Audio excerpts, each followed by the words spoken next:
So we have seen some competition online chipping away, but we mitigate some of that by developing the one-to-one relationships with customers and within industries so that we can educate ourselves based on what those pain points are in those industries.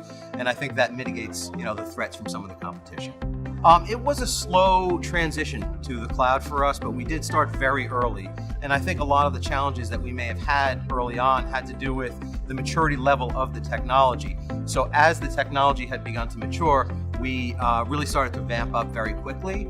And then as the technology improves, we found that we were able to capitalize on that. So I really felt like we were an early adopter in the cloud space, going back as early as 2008, getting involved with cloud.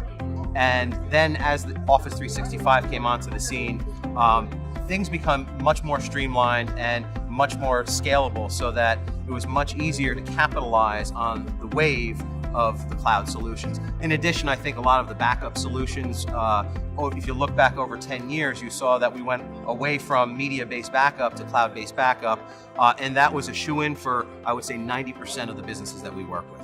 I would say that the SMB Live Events, we've been to all of them, and they've all been extremely valuable for us, both from a marketing and a technical perspective. And the opportunities to sit with folks from Microsoft, have those one-on-one discussions to try to understand their vision and how that adapts to what we want to sell.